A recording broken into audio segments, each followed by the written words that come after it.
Bismillahirrahmanirrahim. Assalamualaikum warahmatullahi wabarakatuh.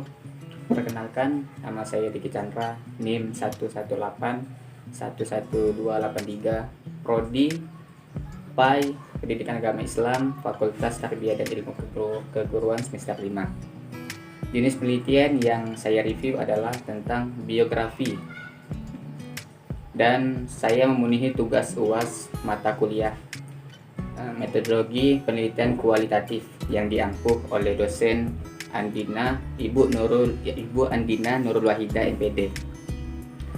Identitas skripsi yang saya review yakni judul Peranan Syekh Ahmad Surkati dalam Perkembangan Islam di Jawa pada tahun 1911 sampai 1943. Nama peneliti atau nama yang membuat skripsi ini adalah Arahmayani Sampiera, asal perguruan tinggi UIN Alauddin Makassar. Tahun terbit skripsi pada tahun 2018. Baik, lanjut ke latar belakang. Peneliti skripsi ini pada dasarnya ingin menggali informasi mengenai peranan Syekh Ahmad Surkati dalam perkembangan Islam di Jawa, serta peneliti juga ingin memperoleh kejelasan tentang peranan Syekh Ahmad Surkati dalam perkembangan Islam di Jawa, Islam di Nusantara. Dari penjelasan di atas, penulis menangkap permasalahan yang menarik. Syekh Ahmad Surkati dalam pengurus Jamiatul Khair, sama-sama keturunan Arab, yang sama-sama juga membawa misi dakwah Islam dan pembaharu pendidikan Islam, yang seharusnya memiliki pandangan dan pemikiran yang sejalan. Namun kenyataan berbeda. Syekh Ahmad Surkati mempunyai pemikiran yang berbeda dengan kebudayaan keturunan Arab. Ia membawa pemikiran dan ide-ide baru yang sulit diterima oleh kalangan keturunan Arab, terutama kelompok Alawiyah, bahkan menolak sama sekali. Akan tetapi dengan semangat dan keyakinannya, pemikiran dan ide-idenya dapat diterima oleh sebagian masyarakat di luar Alawiyin, sehingga berkembang dan memiliki pengaruh yang besar di kalangan Arab, bahkan pribumi di Indonesia. Dari sinilah penulis menganggap hal ini penting dan menarik untuk diteliti dan dikaji. Selanjutnya, pertanyaan peneliti dan tujuan penelitian. Yang pertama, pertanyaan penelitian bagaimana biografi Syekh Ahmad Surkati. Yang kedua, bagaimana usaha-usaha Syekh Ahmad Surkati dalam perkembangan Islam. Dan yang ketiga, bagaimana pengaruh Syekh Ahmad Surkati terhadap tokoh-tokoh di berbagai lembaga Islam. Jadi di sini pada skripsi ini terdapat 3 pertanyaan, dan dalam 3 pertanyaan tersebut terdapat 3 juga tujuan penelitian dari pertanyaan tersebut dari skripsi ini. Yang tujuan pertama dari penelitian ini adalah Syekh Ahmad Surkati memiliki nama lengkap Ahmad bin Muhammad Surkati Al-Khazraji Al-Ansari. Dilahirkan di daerah Uku, Jazirah Aku, Bengkulu, Sudan pada tahun 1292 Hijriah atau 1872 Masehi. Yang kedua, usaha Syekh Ahmad Surkati dapat dilihat dari banyaknya pemikiran yang dicurahkan untuk memajukan pendidikan, terutama dalam tubuh Al-Irsyad. Misalnya, ia menyarankan kesatuan kurikulum dan silabus, penyusunan buku pelajaran perpustakaan bagi guru dan mufti, struktur organisasi pendidikan, dan lain sebagainya. Yang ketiga, pengaruh Syekh Ahmad Surkati diakui sendiri oleh organisasi Muhammadiyah. Dapat dilihat dalam surat yang dikirim oleh kantor pusat organisasi Muhammadiyah di Yogyakarta tanggal 3 Jumadil Awal tahun 1360 Hijriah atau dengan setara 29 Mei 1941, yang di dalamnya mengatakan bahwa dalam sejarah Al-Ustadz Al-Kabir Syekh Ahmad Surkati Al-Ansari terdapat banyak sekali hal yang bisa kita jadikan panutan yang baik. Dari itu juga sebagai pengakuan akan keutamaannya, karena memang benar jasa Syekh Ahmad Surkati sangat besar atas organisasi Muhammadiyah pada saat itu. Jadi yang saya komentari dalam pertanyaan penelitian serta tujuan penelitian ini adalah berkaitan mengenai pertanyaan telah sesuai dengan konteks pembahasan yang peneliti uraikan. Terdapat 3 pertanyaan yang menurut review itu sedikit dibandingkan dengan penjelasan yang sangat bagus, banyak dan jelas, yang juga memerlukan tambahan lagi mengenai pertanyaan terkait peranan Syekh Ahmad Surkati. Akan lebih mudah dimengerti apabila pada pembahasan yang diuraikan oleh peneliti hendaknya menambahkan pertanyaan yang sesuai banyaknya penjelasan pada skripsi ini. Terdapat pertanyaan dan tujuan harus sekiranya relevan dengan pembahasan yang peneliti atau yang peneliti ini uraikan. Bila keduanya tidak berkesinambungan antara pertanyaan dan tujuannya, maka skripsi ini kurang baik. Dengan adanya kedua poin tersebut yang sangat jelas, maka pertanyaan dan tujuan dari penelitian tersebut itu sangat membantu dan bagus. Selanjutnya adalah manfaat penelitian. Manfaat penelitian dan uraian manfaatnya terdapat 4 poin. Yang pertama, manfaat penelitiannya agar penulis dan pembaca dapat memahami tentang pemikiran Syekh Ahmad Surqati. Yang kedua, dapat memberikan informasi khususnya dalam aspek pemikirannya yang dapat digunakan sebagai bahan diskusi. Yang ketiga, sebagai bahan kajian dan diskusi akademik mengenai tokoh Syekh Ahmad Surqati dan peranannya. Yang keempat, sebagai bahan referensi dan acuan bagi siapapun yang ingin mengetahui peranan Syekh Ahmad Surqati dalam perkembangan di Indonesia. Juga uraian manfaatnya bisa kita simak dan bisa kita lihat dengan seksama. Dari manfaat penelitian yang peneliti ajukan atau peneliti masukkan di pembahasan ini adalah saya mengomentari bahwa diketahui terdapat manfaat penelitian yang sudah sesuai dengan isi skripsi ini. Dengan adanya manfaat penelitian, maka bagi peneliti maupun pembaca dapat memahami tentang peranan Syekh Ahmad Surqati dalam pemikirannya atau dengan perjuangannya dalam berkontribusi memajukan umat Islam pada masanya. Ditambah lagi dengan uraian manfaat juga membuat skripsi ini sangat bagus.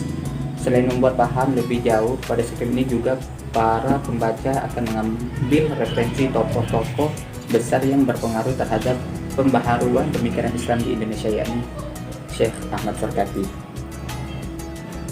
Nah, selanjutnya adalah landasan teori kajian pustaka. Ini terdapat kajian pustaka yang bisa kita simak, yang bisa kita lihat di sini. Banyak dari skripsi atau peneliti menaruh atau menyimpan data-data kajian pustaka atau referensi dari para ahli untuk memperkuat skripsi ini. Ini sangat baik untuk skripsi tentang biografi ini. Dan saya mengomentari pada bagian landasan teori atau kajian pustaka ini adalah terdapat bagian yang dimana footnote itu kurang jelas, yaitu seperti contoh ini: Bisri Effendi Syekh Ahmad Surqati, Bisri Effendi Syekh Ahmad Surqati. Di bagian kajian subteori sumber kutipan pustaka sudah baik. Terdapat bagian footnote ada yang kurang seperti tahun terbit dan suatu kutipan yang tidak mencantumkan tahunnya. Mungkin di situ sang peneliti kurang teliti dalam memberikan kutipan footnote-nya seperti yang review temukan pada gambar di bawah ini. Selanjutnya, kajian penelitian terdahulu atau kajian penelitian relevan. Di bagian ini peneliti skripsi mencantumkan penelitian terdahulu berupa skripsi yang berhubungan dengan penelitiannya, yaitu yang A, skripsi yang ditulis oleh A.Rahmayani dengan judul Peranan Syekh Ahmad Surqati dalam Perkembangan Islam di Jawa 1911 hingga 1943. Dari hasil skripsi di atas menjelaskan bahwa bertujuan untuk mengungkapkan peranan Syekh Ahmad Surqati selaku ulama yang memiliki peran dalam perkembangan Islam di Jawa. Masalah yang diteliti dalam tulisan ini difokuskan pada beberapa hal, yang mana sesuai dengan pertanyaan penelitian. Yang pertama, bagaimana biografi Syekh Ahmad Surqati. Juga yang kedua, bagaimana usaha-usahanya.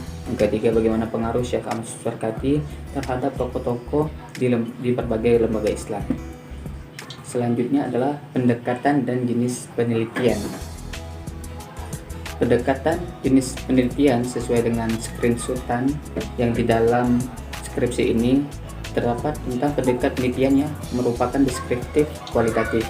Jenis penelitian ini library research, penelitian pustaka tentang biografi.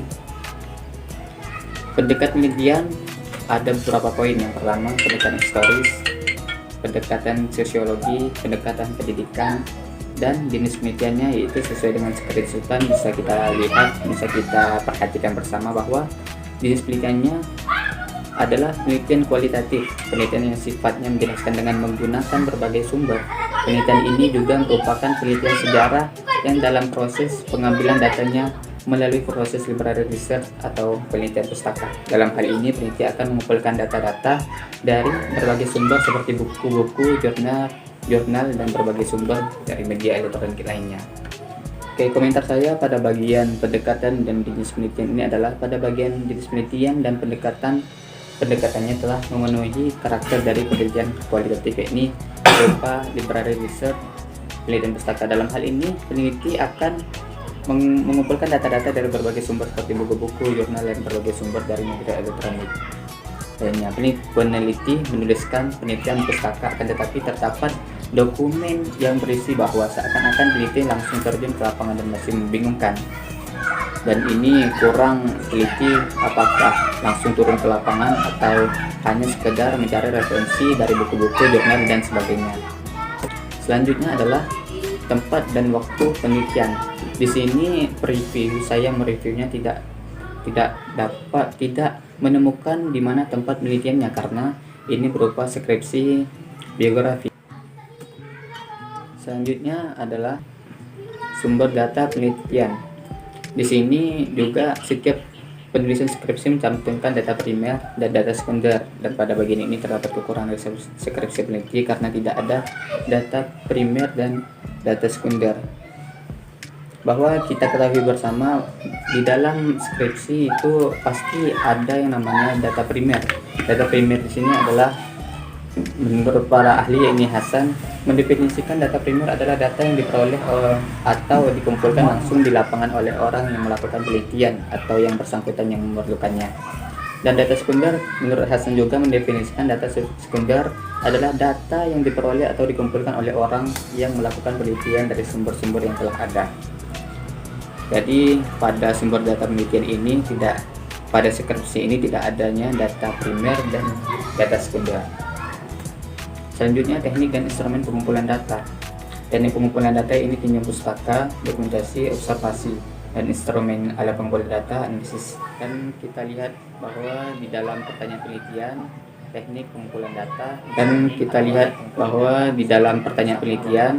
teknik pengumpulan data, instrumen atau alat pengumpulan data, bisa kita lihat bersama bahwa terdapat pertanyaan-pertanyaan yang pada skripsi ini yakni sebagai berikut. Bisa kita lihat bersama dan kita selanjutnya yakni teknik pemeriksaan keabsahan data. Sebenarnya di dalam skripsi ini tidak dicantumkan tentang teknik pemeriksaan keabsahan data, dan di sini peneliti atau yang membuat skripsi ini kurang jeli atau kurang teliti dalam mencantumkan teknik pemeriksaan keabsahan data. Di sini tidak dicantumkannya teknik pemeriksaan keabsahan data tersebut. Selanjutnya adalah teknik analisis data.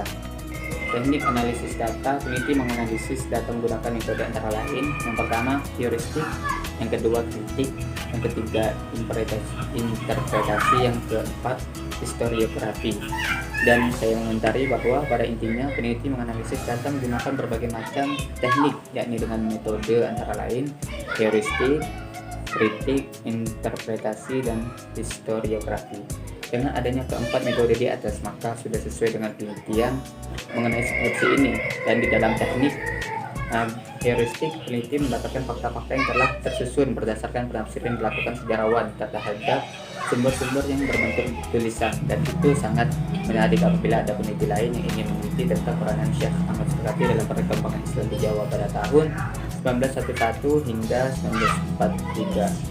Oke, sekian yang dapat saya sampaikan dengan saya review skripsi yang saya review ini. Semoga dengan adanya saya review skripsi ini mudah-mudahan kita dapat memahami apa yang terkandung di dalamnya. Sekian dari saya. Assalamualaikum warahmatullahi wabarakatuh.